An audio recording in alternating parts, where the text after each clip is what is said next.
Alert Media.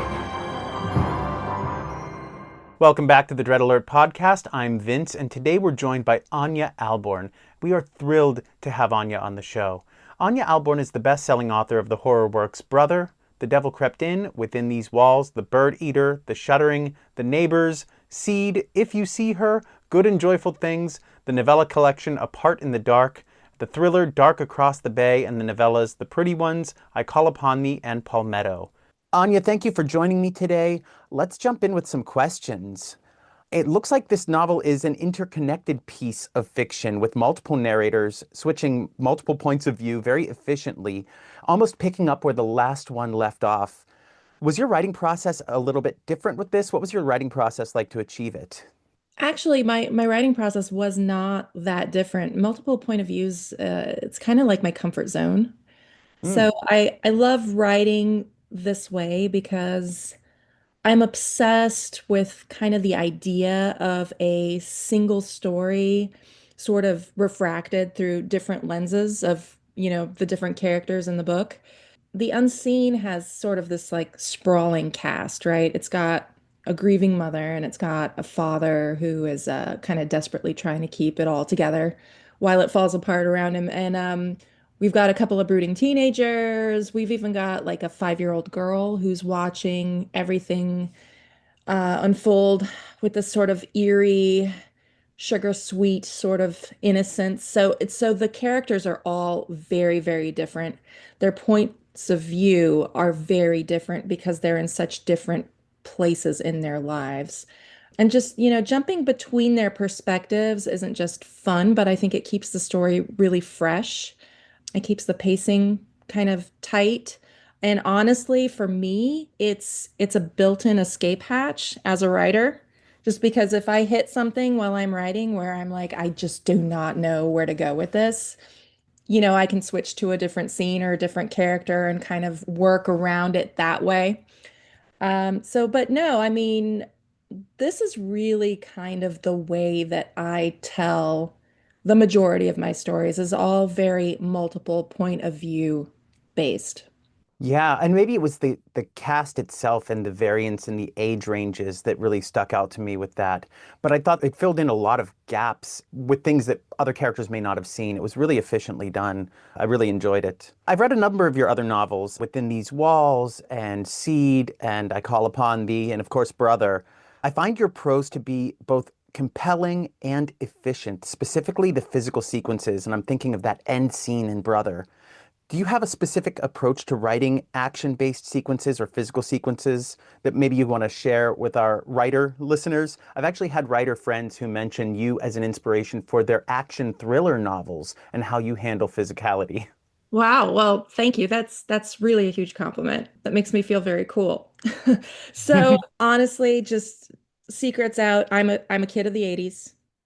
I grew up on way too much TV. I spent like entire summers just like glued to the tube and watching basic cable horror at like 1 in the afternoon. Once upon a time, they did that. They used to play like all these cheesy horror movies in the middle of summer, like at lunchtime. And I was the kid that would just like sit there and watch these movies and just be enamored by this really, this like bad horror cinema, right? So I feel like that comes from that experience of my childhood where I'm writing the scenes like they're a movie, sort of, in my mind. I block them out kind of like shots that you would see in a movie, like who's in the frame, what's the focus, where's the tension. Then I try to sort of strip the language down to keep it fast and keep it sort of visceral so it's not confusing. And you just get the snapshots of like what really is happening and what's important. I also don't like revealing too much, so I pivot away from, showing too much. I like the reader to use their imagination for a lot of the really pivotal scenes because I think it just makes it more effective. It makes it scarier if it's like a spooky scene. But I mean, honestly, I don't remember who I said it to, but I've said it before.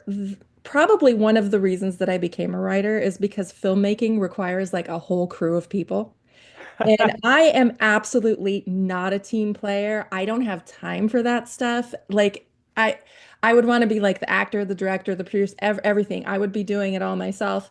And so books for me, this is me directing movies in my head and directing movies in your head and telling you what to see. And there's no boom mic or anybody telling anybody else what to do. So yeah, I mean, it's very cinematic, and I understand that it's cinematic, and I know where that comes from. It's not like an accident. It's just really the way that when I read books, I love it when they play out like movies because I'm such a movie lover at heart. And I guess it just, it just comes naturally to my work because that's what I grew up with. I think that really comes through. I was a child of the 80s and the 80s horror wave as well. And as a former theater producer and director myself, I can tell you we moved to reviewing media because of the time commitment and the team commitment. So you are onto something with that answer, 100%. Well, I think this novel, The Unseen, is really textured and it covers a lot of ground with its large cast. And it explores a ton of different themes from family and parenting to grief and loss to fate and faith and compassion and mental instability. But I think one of the biggest themes is generational trauma.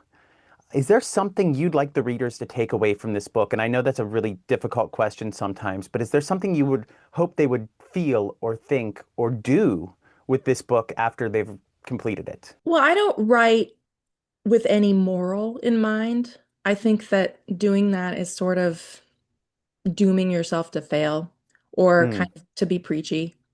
And I don't like that. I don't appreciate when I read a book and that's what I'm finding. It just kind of turns me off from the story. So I don't really set out to make any sort of a moral impact on anybody.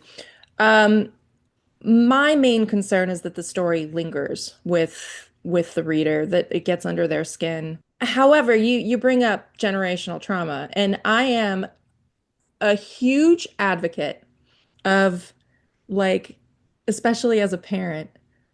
I mean, I don't know if we're allowed swear words here, but like get your shit together, right? Yeah. Um, so I feel like I'm really sort of championing that. I don't know how well that comes through in this book because again, I didn't set out to write this book with that particular thing in mind. Now Isla is like the catalyst for that, right? She is, if you had to put generational trauma into one character, she is it. And she is essentially the downfall of the family in this story because of all of this baggage that she has. So I suppose in sort of I don't want to say it was a subconscious thing because I knew it was there. I knew it was happening. I knew what I was writing when I was writing it, but I never set out to write it specifically to like impact people in that like, oh, well, this is the moral of the story sort of way. I guess I just want readers to feel unsettled by what people are capable of, especially when they believe they're doing the right thing or they're just so affected by like grief or trauma that they're blinded to the fact that they are causing grief and trauma for other people. But yeah, I mean, if someone finishes the book and they need to sit in the dark for a little bit before moving on with their life, then I think the book has done its job. But I didn't set out with any moral in mind. That's certainly been my experience of the book. I was left questioning myself as the father of a nearly 2-year-old and with another child on the way in December. The looming shadow of the missing children in the book, Yeah. and also the failures of parenting from Isla as well as Luke. He had, I would argue, a responsibility to step in at multiple points in the story that I don't know that he lived up to. That was almost more horrific to me than the antagonist of the piece. Not saying that the antagonist, singular or plural, without spoiling a lot, wasn't horrifying. They were truly horrifying. But I find that to be the case in a lot of your work, that the interpersonal relationships are sometimes scarier than the overtly horror element, supernatural or not. Is that something you strive for? Are you interested in the relationships as well as the horror? Are you putting a lot of focus into the horror of the relationships? Horror for me, I mean, you said it really well. The relationships and like the way that they can just be toxic, that's where the horror comes from. I feel like if the whole failing at parenthood vibe got to you, the book works because Hmm. I feel like as a parent, and I have a 7-year-old, and oh my gosh, you say 2-year-old, and it's so sweet, but like I'm kind of like I love that age, but I'm also a little bit glad that I've now got a 7-year-old. But I'm a little jealous of you. So, but I will tell you that fear, it does not go away. If anything, Hmm. it just intensifies. So like get ready. Because it just, you're not gonna wake up one day and be like, oh yeah, I'm like this badass dad and everything's gonna go right. You keep falling into that fear of I think I'm doing something wrong. Like, how do I fix it? How do I fix it? And it's just never ending. And I feel like horror is such a real genre, right? It taps into what we're already afraid might happen. And there is nothing more terrifying than the idea of failing your children. The book takes the concept and spins it a bit with Isla because she's the mother figure.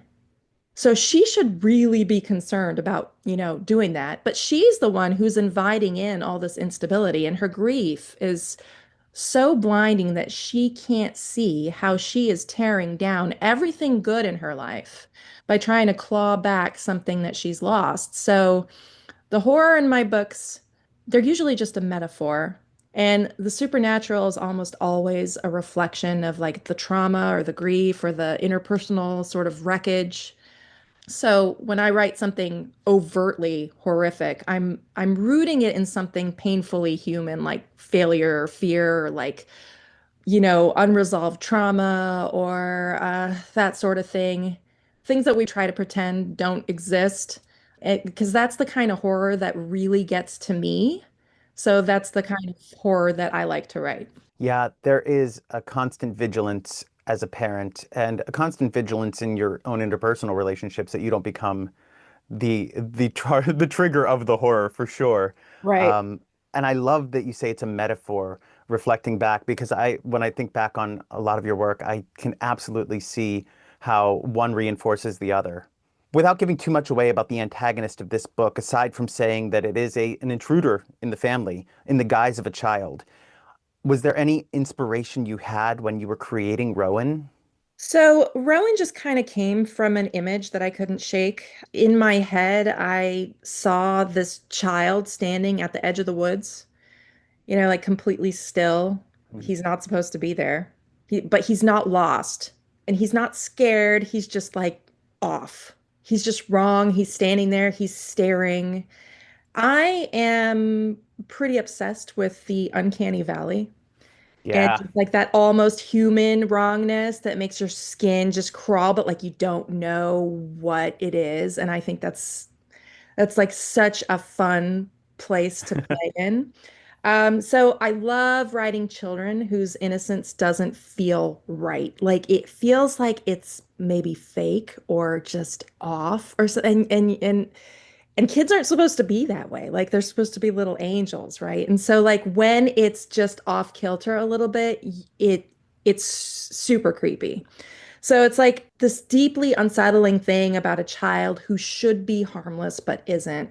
So Rowan came out of that sort of intersection. There's like a bit of changeling folklore baked into the story. There's just a lot of emotional detachment from him, which is also very creepy. Like you have not experienced this yet as a father, but just wait until one of your kids is just like he could not care less that you're like there or trying to help or like trying to comfort them or something. Oh my gosh, it's like Mm. it's the biggest punch to the gut, just like what has happened. It just feels so wrong and there's like this weird void there. So it's like Rowan is familiar, but he's also deeply off. It's almost like he's wearing like somebody else's skin or something that doesn't quite fit. And that is to me like the most unsettling kind of villain is like when you can't pinpoint why they're so off. And if you just put that on a kid's shoulders, it's just like double terrifying. So, that he just kind of came from a picture, like an image of, well, there's a kid and like he doesn't belong. And I just worked from there. I wanted to write a story about this kid that just shows up. I didn't know what the story exactly was going to be or who was going to be in it. I just had this picture of this kid showing up. So Rowan was like the first character that I knew had to be in there, and it sort of spiraled from there. That's really interesting. And yeah, I think uncertainty is some of the creepiest things you can explore. And through the guise of a child, it makes it much creepier. Roan was extremely effective for me. And we talked a little bit about this next question already through the course of our conversation, but I'll give a little space here if you want to add anything else. Hmm. I found your previous novels to be some of the most gut-wrenching fiction I've read. I'm still shaken by Brother long after I finished it. How would you say this novel is different from your previous work without spoiling too much? And I know we talked a lot about some of the similarities. Is there anything else you'd like to highlight with differences, either in approach, in structure, in themes, or in the actual plot itself? As far as gut-wrenching fiction goes, I think that that is just the most effective way to write a horror story. Like I've read horror where it's not emotional and it just doesn't resonate. It just doesn't resonate with me. So I always take this approach of I've been called like the author of some of the saddest horror out there. And honestly, like I take that as a compliment. That means that it's hitting you somewhere deep. And that's the stuff that sticks. And so I'll take it. I'll take it. If it makes you sad, I mean, I'm sorry. Don't read don't read my stuff if you're looking for like a really good time or a happy ending or something. That's not what I give you. But I feel like my stuff really it doesn't hold back when it's hitting on these like uncomfortable truths that we all need to face. It Mhm. doesn't hold back on talking about like the stuff that really makes us human, like the grief and the loss and just feeling like you're out of control and that sort of thing. How is this book different from my others? I don't really know that I'm the best person to answer that, honestly. I think The Unseen, it still has all those familiar bones that I always work with. I have these themes that I always fall into. Family, how easily those bonds can sort of be twisted and snapped under pressure. I guess if anything feels different about this book, it's just the scale of how many characters are in it and how vast it is just in this fictional world that exists in the book. But I'm so close to the book, I can't really see it that way.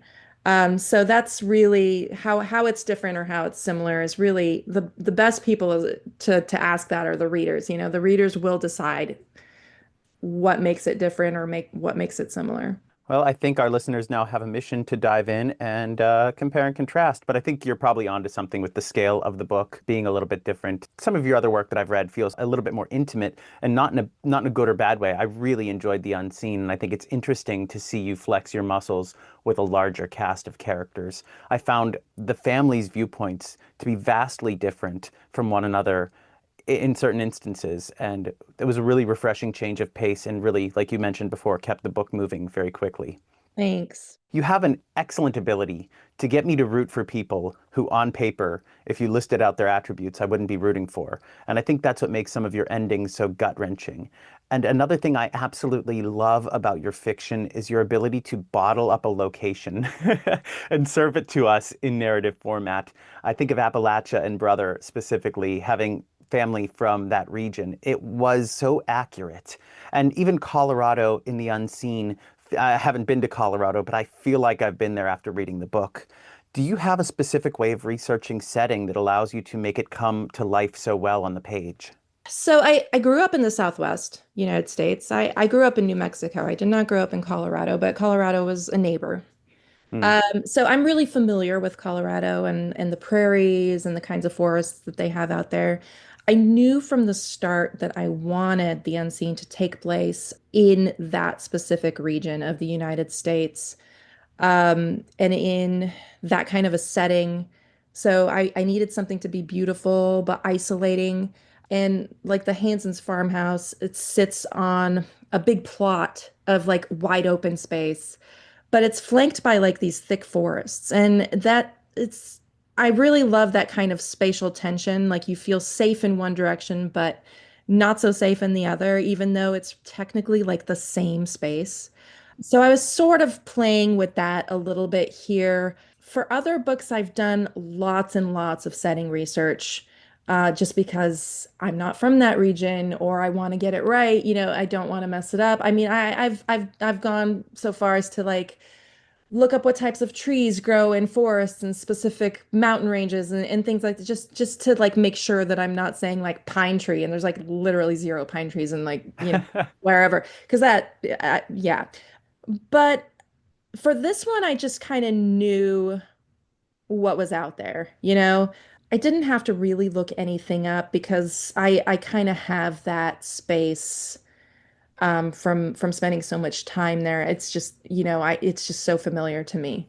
But the reason I chose Colorado is just I didn't want to base it in New Mexico because if you try to say the prairies and forests of New Mexico, somebody's going to look at you like you're crazy. And I will tell you, as someone who has grown up in New Mexico, there are definitely prairies and forests and things like that. But when people think New Mexico, that's not what they think. And so I didn't want it to get like, I didn't want there to be this like, what? Because that would just be distracting. So I chose Colorado because it's got that really beautiful sort of isolation.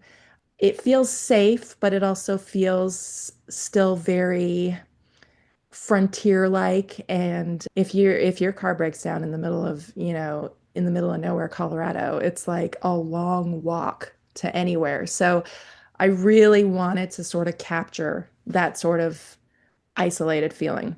It was extremely effective. I have to say that even the open spaces felt like by the end of the story felt like bigger threats than some of the wooded spaces. It Right. was it was extremely effective. It's interesting for me as a director and as a reviewer. I spend a lot of my time reverse engineering what the writing process is. So I just want to take a moment and thank you for pulling back the curtain for us a little bit so we can kind of get in your head and go through your process with you. I think that's not only interesting to me, but I hope useful to our audience. Last thing, we have a couple more questions. We ask these to all the guests on the podcast. And so if these get tricky, I'm glad that we could talk a little bit before the show and give you some time to prep on these. But do you have a favorite family-based horror novel that you like to read as a reader? Maybe if it inspires you, you could talk about that as well. But as a reader, do you have a favorite family-based horror novel? Yeah, I do actually, and it makes me sound very, very basic. But The Shining is a standout, Yes. right? You've got the Torrances heading to the Overlook for the winter. And when they're heading up there, they're full of hope, right? Jack's gonna write his book. They're gonna heal as a family. He's not been doing so good as a parent. He's hopeful for a new career and all this stuff. And we all know how their trip turns out. And that arc from hope to just ruin is Yeah. just the best kind of horror for me. It's like this slow rot. And having a kid in the center of it makes it just that much more devastating. So I don't know, there's just something really gutting about a parent looking at their kid and like feeling nothing, you know? Yeah. It's just like it's so scary. It's like this erosion of connection. But yeah, I mean, I tried to really bake some of that into Isla's story, as I'm sure now that you think back on it, you can see that. Like, there's a little bit of Jack Torrance in her where, she wants to be this great parent, but then, like, it's just all sort of, her desire to be the mother of all these children because she does have many. And she had a pregnancy loss, and that's why Rowan is such a big thing for her, that she wants him to like replace that loss. Her desire to just become this just ultimate mother figure is her downfall. where she just can't be happy in the space that she's in. She's just reaching for more. She's overreaching. She's grieving, but she's unraveling. And so, like that slow disconnection, just like, Yeah. the Jack Torrance slow, creepy disconnection where finally it's just gone. That is what, you know, that's the stuff. That's the stuff of like that really good family-based horror. So for me, The Shining and honestly, The Shining is also one of my favorite movies as well. I think that it's just done so, so well. And I know that the book and the movie are pretty different.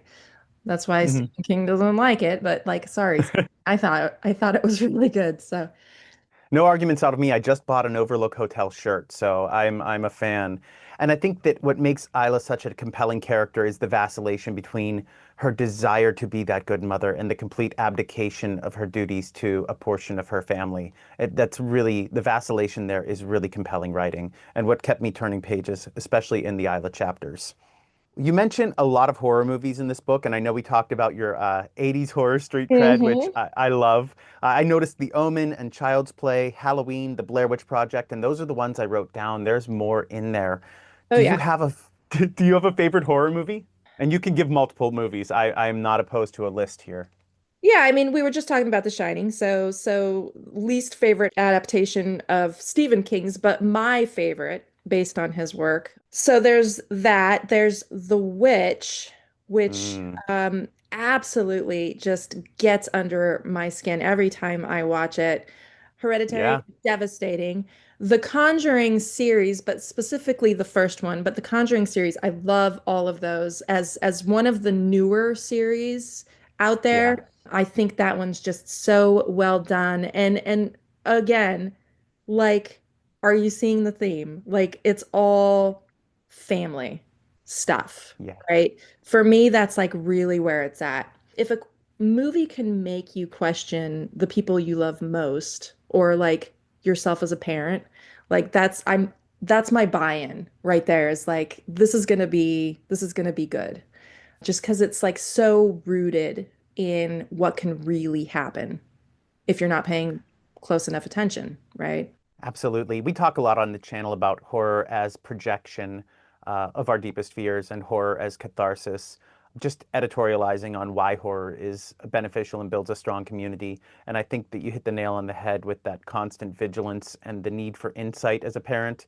I oftentimes work through my fears about those things through horror, and I think your love of family horror is definitely shared by me.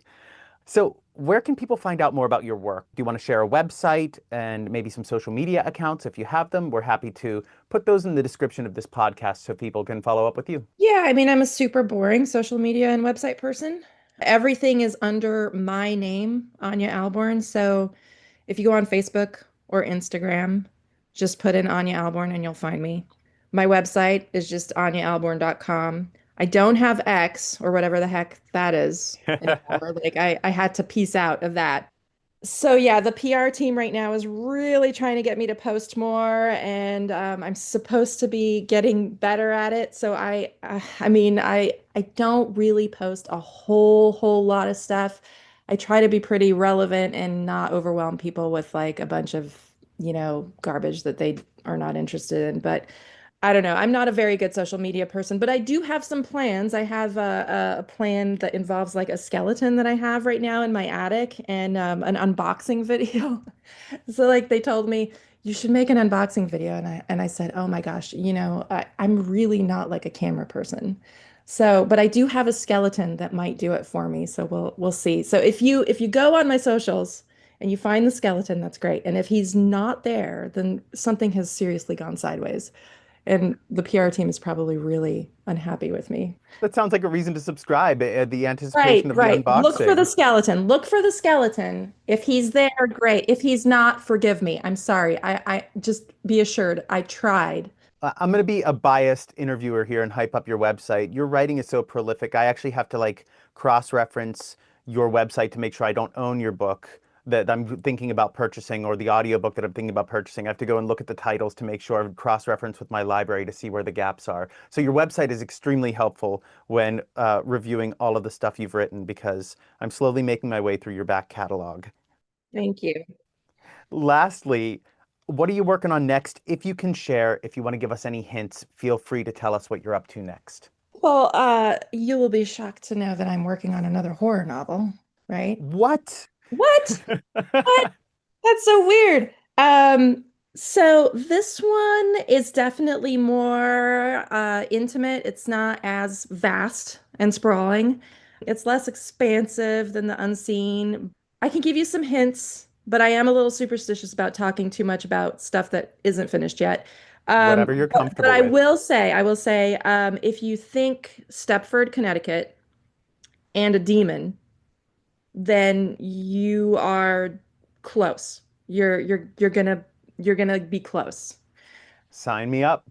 I can't thank you enough for joining us. I know a few of our friends and readers, people who have recommended your work to me when I started getting interested in your work will be listening to this, and I know personally they will be thrilled.